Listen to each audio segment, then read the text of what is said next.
Hey guys, so just wanted to do a very quick little video here review of the new Moto X Play, comparing against its forebearers, the Moto X1, Moto X 2014 as well. And I don't have the style unfortunately, which I'd like to include this video, but it's not available yet. But I think it'd be interesting to see here what the major improvements are of the new Moto X Play against the older ones.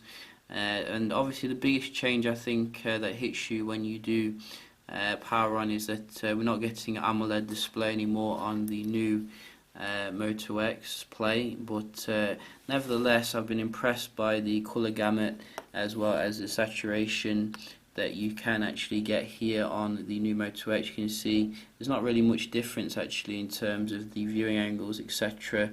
Maybe if you were very nitpicky you could say that the 2014 model was a little bit better, but I think most people will be quite happy with the cost reduction from using the LCD panel here, and many reviewers have been praising the actual quality of the display, which is 403 ppi, full HD obviously.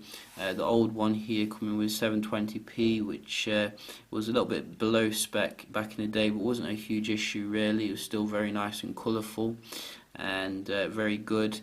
Obviously the build quality has remained quite faithful throughout the series here. So you can see on the old model it was 4.7 inches, and you were coming with very nice usable buttons here on the right. Same here on the Moto X 2014, but it was bumped up to 5.2 inches.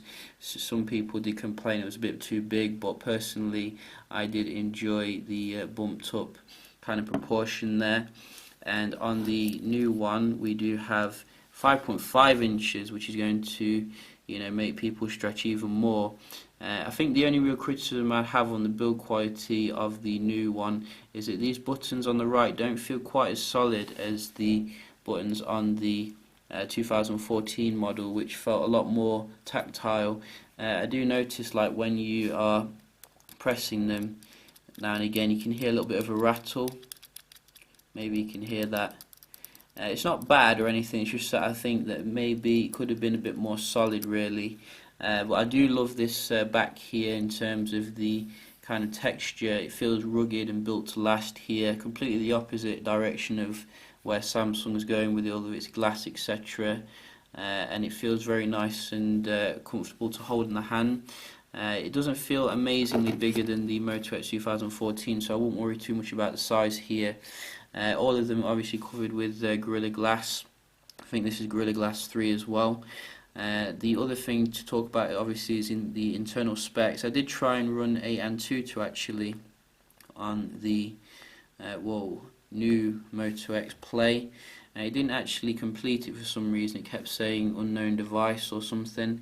But I wanted to compare the Antutu here with the older models. You can see the Moto X OG still gets a very nice score here, better than some low-end handsets. The Moto X 2014 very strong here, 45,000, and you don't get a score yet on here, but I'll definitely keep trying it. Maybe they'll update the app or something. I'm anticipating it'll get about 30,000 using the Snapdragon 615 with 2 GB of RAM.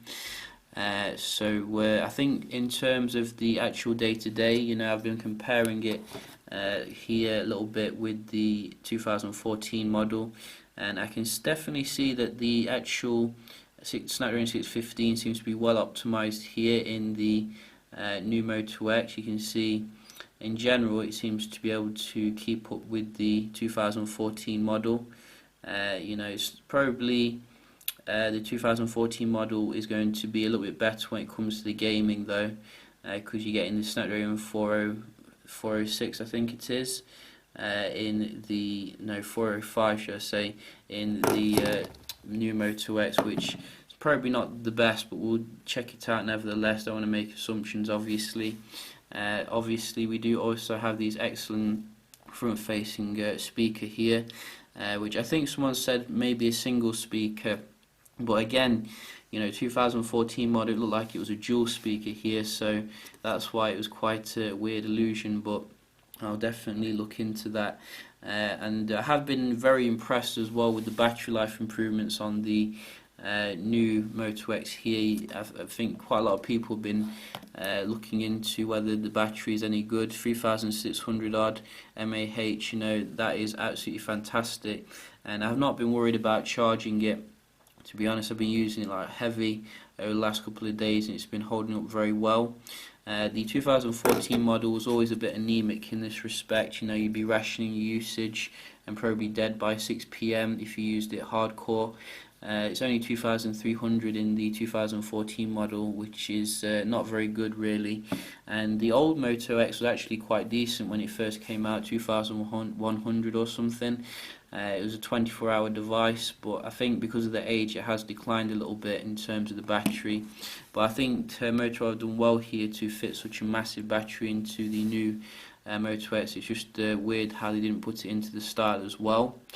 The other obvious area is the camera. You get 21 megapixel here, and I have done some photo comparisons which I will be posting up in a different video, so you can check out the performance. But overall, you know, it's quite a big improvement here over the old IMX, I think 135 sensor in the Moto X 2014, and the clear pixel 10 megapixel, which was kind of lambasted a bit in the old Moto X. So for those of you who are into your camera, I think the new Moto X is going to meet your needs here. Yeah, I think oh yeah, I wanted to obviously do a little bit of a check here in terms of the kind of brightness here on the screens, as well as how they look like against each other. So you can see they do get quite bright here, and if we just go to a nice background, you can see how they look.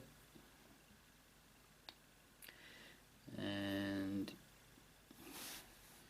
we do obviously have, I think straight away I can notice here the actual screen on the new Moto X looks a little bit bluer compared to how it was before. It looks a little bit reddish on these older Moto X's, but you can just have a look here at the brightness stat.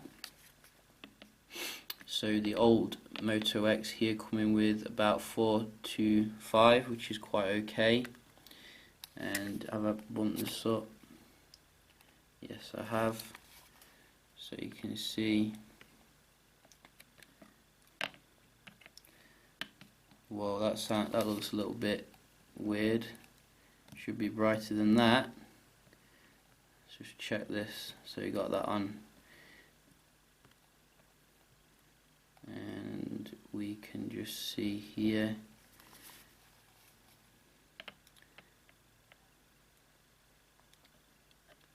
So you can see it's even though I've bumped it up, it's not probably the brightest display here, which is quite interesting on the 2014 model.